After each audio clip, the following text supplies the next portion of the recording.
Hello students, welcome back to elite tutors. चलिए इस video में हम फिर से कंटिन्यू करेंगे problem set chapter number 7 mensuration का, और इसके अंदर हम देखेंगे क्वेश्चन नंबर 10। तो देखिए क्या लिखा क्वेश्चन नंबर 10 कि इन द फिगर 7.47 जो मैं आपको बताने वाला हूँ, क्या लिखा कि segment A B is a chord of a circle. तो एक सर्कल है और उसमें एक कॉर्ड है जिसका नाम ए बी है। तो सपोज करिए वो कॉर्ड है जिसका नाम ए बी है। ये डायग्राम बना हुआ है ऑलरेडी आपके टेक्स्ट बुक में, मैं सिर्फ थोड़ा सा एक्सप्लेन कर रहा हूँ आपको। विथ सेंटर पी, तो इस सर्कल का सेंटर जो है वो पी है। फिर आगे क्या बोला कि पी ए इज़ 8 सेंटीमीटर। तो पी से लेके ए तक का जो डिस्टेंस है वो 8 है, और वो रेडियस हो गया ना सर्कल का। तो रेडियस आपको दे दिया है 8 सेंटीमीटर। और आगे क्या बोला कि and distance of chord A B from the centre P is 4 centimetre. Distance of chord, इस कॉर्ड का डिस्टेंस सेंटर से पी से कितना है, 4 सेंटीमीटर। तो डिस्टेंस का मतलब क्या हुआ स्टूडेंट्स कि ये 90 डिग्री रहेगा। डिस्टेंस का ये मतलब है कि ये परपेंडिकुलर रहेगा। तो यहाँ पे देखोगे तो ये ट्राइंगल आपको एक राइट एंगल ट्राइंगल दिखाई दे रहा है, ठीक है, यहाँ तक दिया है। फिर आपसे क्या पूछा है कि find the area of the shaded portion. तो ये जो शेडेड पोर्शन दिया है आपके टेक्स्ट बुक में, इसका एरिया आपको फाइंड आउट करने को बोला है। चलिए यहाँ पे नाम भी दिया है एक्स करके। तो P, चलिए ये जो शेडेड पोर्शन आप देख रहे हो ब्लू कलर का, ये आपको इसका एरिया फाइंड आउट करना है। और ये कोई नया चीज़ नहीं है स्टूडेंट्स। आप अगर प्रॉब्लम सेट कर रहे हो तो आप जानते रहोगे कि ये क्या है। इसको सेगमेंट बोलते हैं ना स्टूडेंट्स। तो सेगमेंट का एरिया अगर आप फाइंड आउट करते हो तो उसका फॉर्मूला क्या था स्टूडेंट्स? उसका फॉर्मूला था r² pi theta upon 360 minus sine theta upon 2। तो जब भी सेगमेंट पूछता था आप ये फॉर्मूला यूज़ करते थे। और क्वेश्चन में क्या क्या दिया जाता था? रेडियस दिया जाता था जो यहाँ पे आपको दिख रहा है, और थीटा दिया जाता था सेंट्रल एंगल, जो आप ज्वाइन करोगे यहाँ पे। तो ये जो एंगल रहेगा ये सेंट्रल एंगल है थीटा, ये आपको दिया जाता था। तो आप थीटा का वैल्यू लिखोगे और फाइंड आउट करोगे। अब यहाँ पे थीटा नहीं दिया है स्टूडेंट्स, थीटा कहीं पे नहीं दिया है। तो अगर थीटा नहीं दिया है तो जब तक थीटा नहीं मिलेगा तब तक तो आपको समझ में भी नहीं आए, तब तक तो आप कर भी नहीं पाओगे, सीधी सी बात है। तो एक बार मैं थीटा फाइंड आउट करता हूँ फिर आपको कुछ बताता हूँ। चलिए ये जो ट्राइंगल है, इस ट्राइंगल को अगर हम यहाँ पे ले लेते हैं, इस ट्राइंगल को, ये 8 है और ये 4 है। अब यहाँ पे समझिए आप स्टूडेंट्स, आपको बेसिक नॉलेज जो अगर आपने पहले किया है तो इसका पाइथागोरस लेसन का, तो आपको समझ में आएगा कि कोई राइट एंगल ट्राइंगल के अंदर, 90 डिग्री वाले ट्राइंगल के अंदर ये हाइपोटेनस होता है, वो तो आप जानते हो 90 के सामने वाला। अगर कोई एक साइड ऐसा है जो हाइपोटेनस का हाफ है, जैसे ये 8 है और ये उसका हाफ है 4 है। फिर से बोल रहा हूँ कि एक राइट एंगल ट्राइंगल जिसके अंदर एक 90 डिग्री का एंगल बना हुआ है और उसमें एक हाइपोटेनस है और उसका वैल्यू आप तो देख रहे हो। तो एक ऐसा साइड जो हाइपोटेनस के वैल्यू का आधा है, हाफ है, तो फिर होता क्या मालूम है कि उस साइड के सामने वाला जो एंगल है वो 30 डिग्री रहता है। तो इसका मतलब ये 30 डिग्री हुआ, मतलब ये वाला एंगल 30 डिग्री हुआ। पर आपको ये एंगल नहीं चाहिए।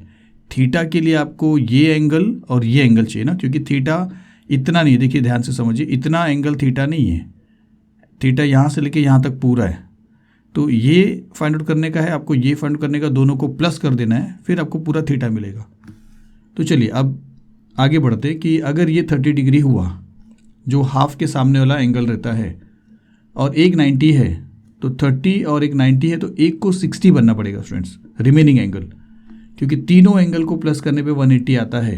तो ये एंगल जो है 60 डिग्री बन जाएगा। अब अगर ये वाला एंगल 60 डिग्री मिल गया है तो इतना आपको मिल गया 60, इतना आपको और फाइंड आउट करना है। तो देखिए इसको अगर मैं इस तरफ ऐसा एक्सटेंड कर दूं, तो अगर ये 8 है तो ये भी 8 रहेगा, अगर ये 8 है तो ये भी 8 रहेगा, ये 4 है इस तरफ तो ये 4 इस तरफ भी है, मतलब ये वाला एंगल भी 30 बन जाएगा और ये वाला एंगल भी 60 बनेगा। क्योंकि अगर ये 8 है, ये 8 है तो ये 8 का हाफ है और ये एक राइट एंगल ट्राइंगल है, तो ये भी 60 हो जाएगा। तो एक 60 ये है और दूसरा 60 ये है। इसका मतलब है कि ये पूरा जो एंगल हुआ, ये पूरा एंगल आपको 60 + 60 आपको मिल जाएगा 120 डिग्री। मतलब थीटा आपको मिल गया स्टूडेंट्स, थीटा मिल रहा है आपको 120 डिग्री। तो थीटा अगर 120 डिग्री मिलता है तो आप क्या करोगे, r² के प्लेस पे 8 का स्क्वायर लिखोगे चलेगा, पाई के प्लेस पे यहाँ पे पाई का वैल्यू दिया है 3.14, वो लिख दोगे वो भी चलेगा। थीटा के प्लेस पे आप लिख दोगे 120, वो भी चलेगा, 360 वो भी चलेगा, माइनस वो भी चलेगा, 2 ये भी चलेगा। लेकिन साइन थीटा की जगह पे जब आप साइन 120 लिखोगे तो आपको याद रखना पड़ेगा कि क्या साइन 120 का वैल्यू ट्रिग्नोमेट्री के टेबल में आपके पास है, तो इसका आंसर है कि नहीं है। आपके पास लास्ट से लास्ट साइन 90 का वैल्यू है।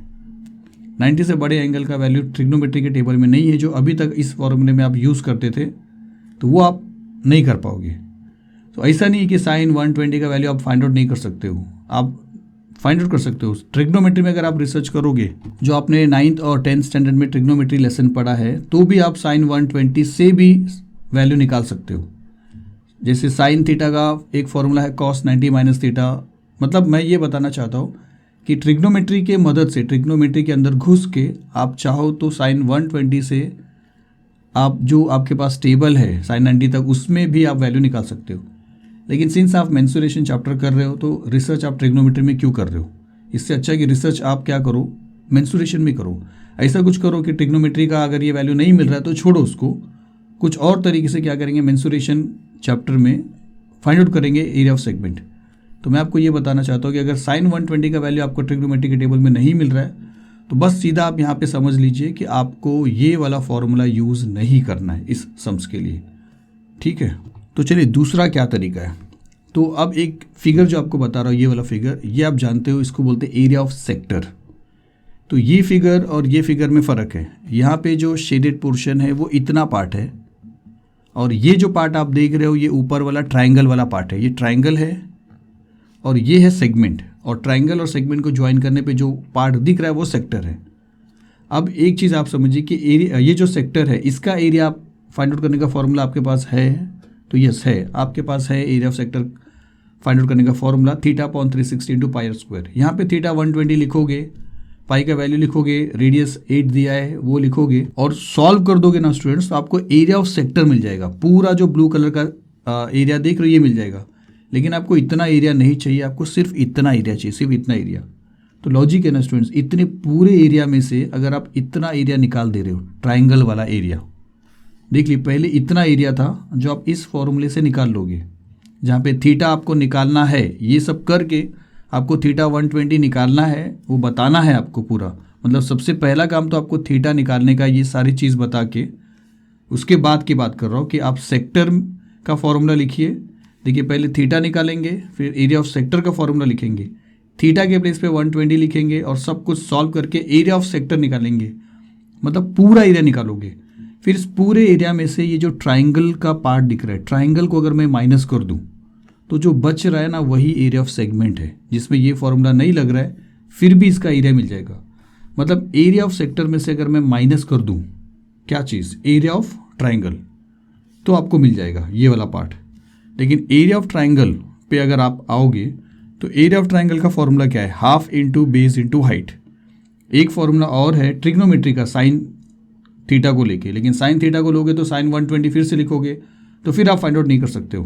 तो इसका जो ये बेसिक फॉर्मूला है ना, half into base into height, यही फॉर्मूले से आपको क्या करना पड़ेगा, ट्राइंगल का एरिया निकालना पड़ेगा। और क्यों निकाल रहे हो ट्राइंगल का एरिया, क्योंकि पूरे सेक्टर के एरिया में से जब आप ट्राइंगल के एरिया को निकाल दोगे तभी ये पार्ट मिलेगा। तो ट्राइंगल के एरिया में अगर उसका formula half into base into height है, तो हाइट जो है वो ये है। देखिए इस ट्राइंगल का ये बेस है और ये हाइट है। हाइट आपके पास 4 है, क्योंकि परपेंडिकुलर तो हाइट वही है, तो हाइट आपके पास 4 है। लेकिन क्या बेस है आपके पास, बेस नहीं है स्टूडेंट्स। तो देखिए मैं एक बार वापस बता रहा हूँ कि हमको शुरू कैसा करना है। हमको पहले ये थीटा फाइंड आउट करना है। जो मैंने बताया ये सारी चीज़ें से हम पहले थीटा फाइंड आउट करेंगे। लंबा प्रोसेस है लेकिन कंसेप्ट क्लियर है। पहले आपको थीटा निकालना है। जैसे आपको थीटा मिल जाता है तो आपको एरिया ऑफ सेक्टर का फॉर्मूला यूज़ करना है। थीटा की जगह पे थीटा का वैल्यू 120 लिखना है, सॉल्व करना है, एरिया ऑफ सेक्टर मिल जाएगा। मतलब पूरा पार्ट मिल जाएगा आपको। जब आपको पूरा पार्ट मिल जाता है, पूरा पार्ट, तो आपको करना क्या है, ट्राइंगल का एरिया निकालना है, ट्राइंगल का। और ट्राइंगल का एरिया के लिए जो बेस इंटू हाइट में हाइट आपके पास है, तो आपको बेस फाइंड आउट कैसे करना है मैं आपको बताऊंगा। तो उस जब आपको ट्राइंगल का एरिया मिल जाएगा तो पूरे सेक्टर में से आप ट्राइंगल के एरिया को कम कर देना, माइनस कर देना, आपको एरिया सेगमेंट मिल जाएगा। तो चलिए अब ये जो बेस है ये कैसे मिलेगा आपको। तो देखिए कि 30 के सामने वाला जो साइड है वो हाइपोटेनस का हाफ है। तो 60 के सामने वाला जो साइड रहेगा, जैसे ये ए है, यहाँ पे हम m लेंगे स्टूडेंट्स, और यहाँ पे b है। तो am क्या मिलेगा स्टूडेंट्स मालूम है, 60 के सामने वाला जो साइड होता है वो 3/2 इंटू हाइपोटेंस होता है 8, मतलब 2 4 ज़ा 8, 4√3 हो जाएगा।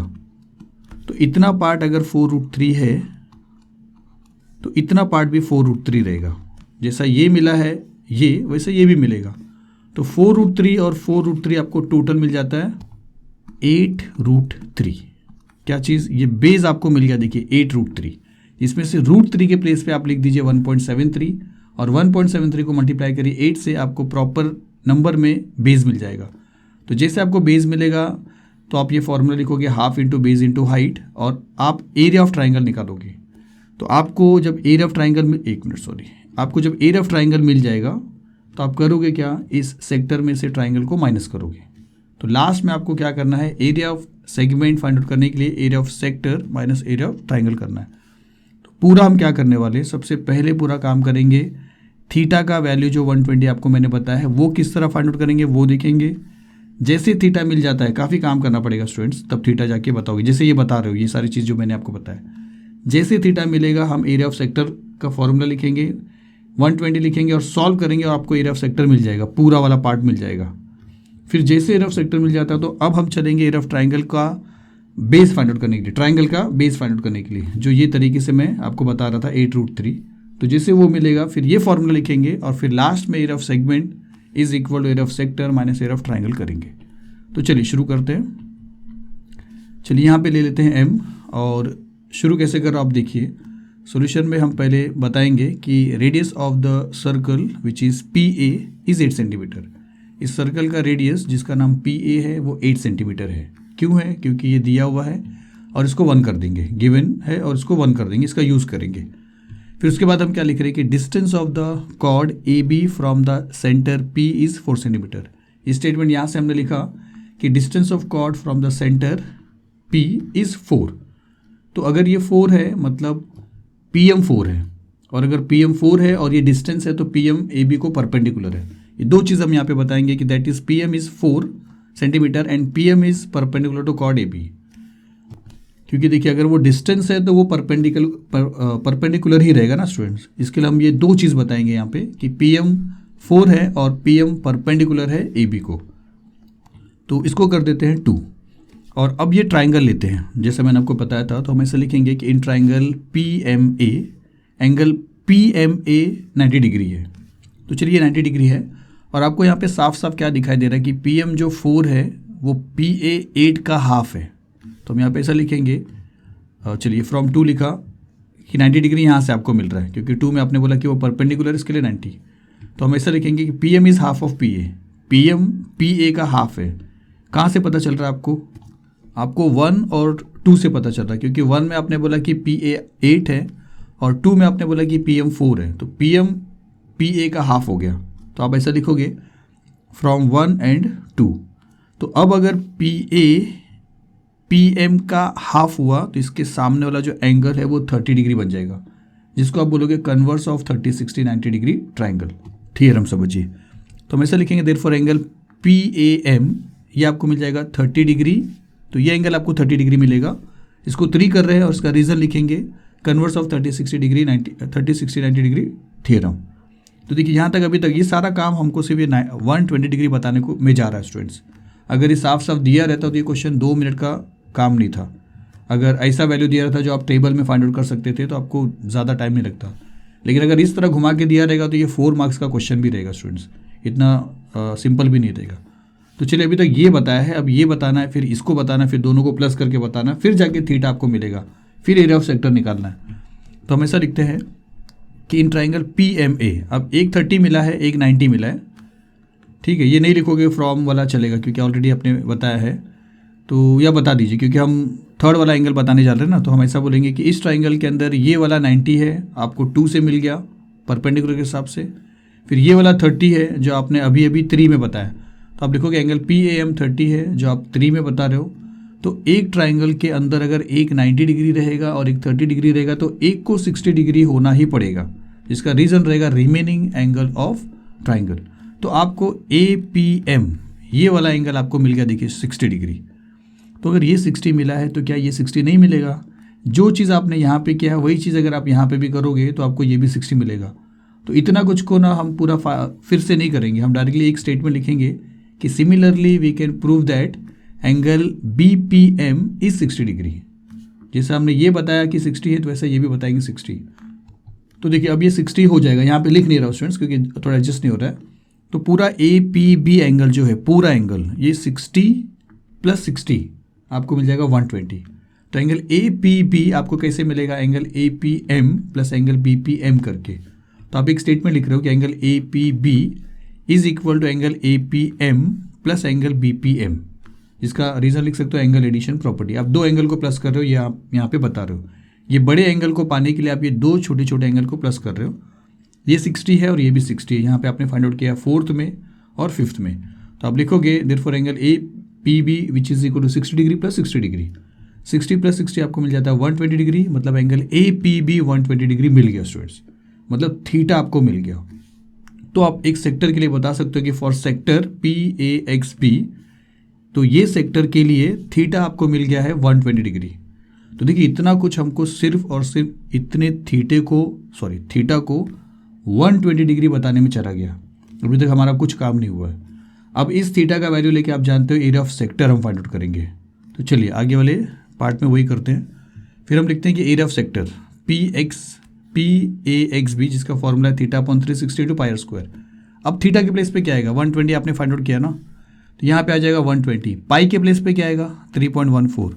आर का स्क्वायर है, आर 2 बार मल्टीप्लाई करोगे, लेकिन आर आपके पास 8 है। तो ये सब मिला के आप ऐसा लिख सकते हो कि 120/360 × 3.14 × 8 × 8।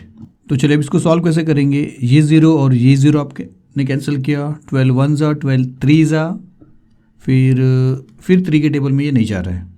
तो आप अगर 3.14 को 8 8 64, 64 को 3.14 से मल्टीप्लाई करोगे तो आपको मिलेगा 200.96। अगर आप इन तीनों को मल्टीप्लाई करते हो तो, लेकिन बाद में आपको उसको क्या करना है, 3 से डिवाइड करना है। तो देखिए 3 से डिवाइड करेंगे तो 3 6 ज़ा 18, 2 बच रहा है, फिर से 3 6 ज़ा 18, 2 बचेगा, यहाँ पे चला जाएगा, ये पॉइंट इधर आ जाएगा, 29 है। तो 3 9 ज़ा 27, फिर 29 2 बचेगा, 3 8 ज़ा 24, 2 बचेगा 0.60, फिर 3 6 ज़ा 18, 3 6 ज़ा 18, ऐसा आते रहेगा। तो आप एक इसमें ऐड करके 66.99 आप लिख सकते हो स्टूडेंट्स, क्योंकि 2 डेसिमल तक आप लिखिए। तो इसके लिए हम क्या करेंगे, इसका पूरा जो सोल्यूशन आपको मिलता है 66.99, मतलब पूरे सेक्टर का एरिया आपको मिल गया है 66.99। तो यहाँ पे हम ऐसा लिखेंगे कि therefore area of sector P A X B is 66.99 square centimetre. तो अभी तक क्या किया स्टूडेंट्स, अभी तक आपने पूरा सेक्टर फाइंड आउट कर लिया, पूरे सेक्टर का एरिया। अब आपको इस ट्राइंगल का एरिया चाहिए, जिसके अंदर आपको बेस बताना पड़ेगा कि ए से लेके बी तक कितना है, क्योंकि आपके पास हाइट है 4, आपको बेस चाहिए। तो मैंने आपको बोला था कि 60 के सामने वाला जो साइड होता है वो √3/2 टाइम्स होता है हाइपोटेनस का। तो क्योंकि 30 60 90 डिग्री में यही रूल है, तो हम ऐसा पहले लिखेंगे कि ये जो ट्राइंगल है ये 30 60 90 वाला ट्राइंगल है। तो लिखेंगे कि triangle P M A is 30 degree 60 degree 90 degree triangle. P M A P A M ऐसा कुछ भी लिख सकते हो स्टूडेंट्स, यहाँ पे ऐसा कुछ नहीं है। तो अब ए एम जो है ये क्या हो जाएगा, √3/4 टाइम्स ऑफ पी ए। तो आप ऐसे लिखोगे A M will be equals to √3/2 times of P A, जिसमें से पी ए आपके पास कितना है 8 है।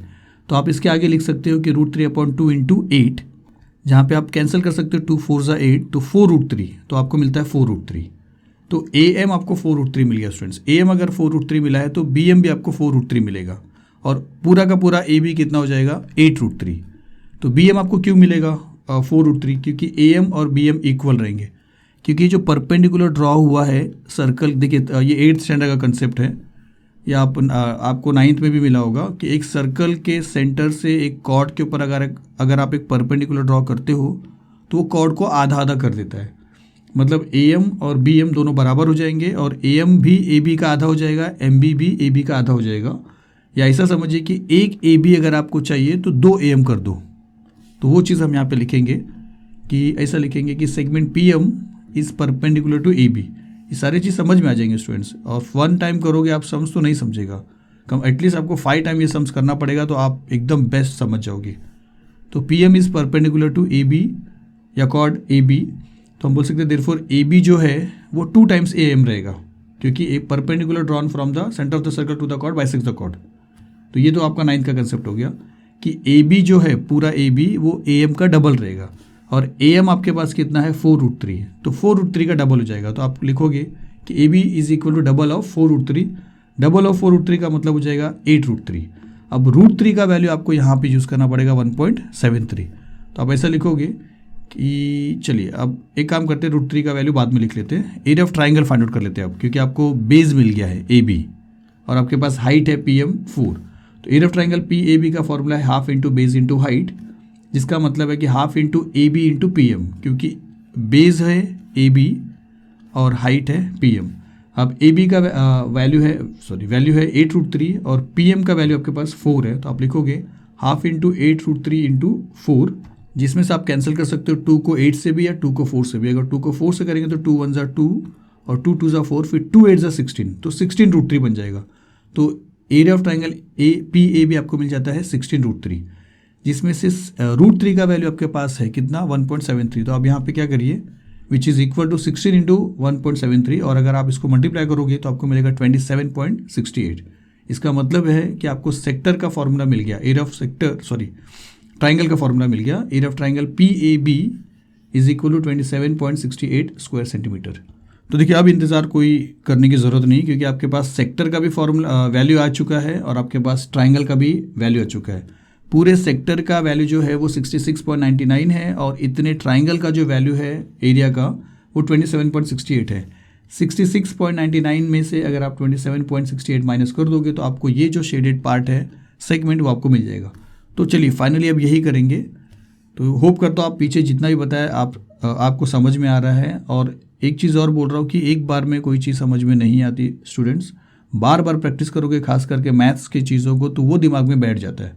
तो ऐसा मत समझिए कि एक ही बार में आपको पूरा डिटेल समझ में आएगा, और ऐसे क्वेश्चन का जो इतना थोड़ा डिफिकल्ट बना के दिया रहता है।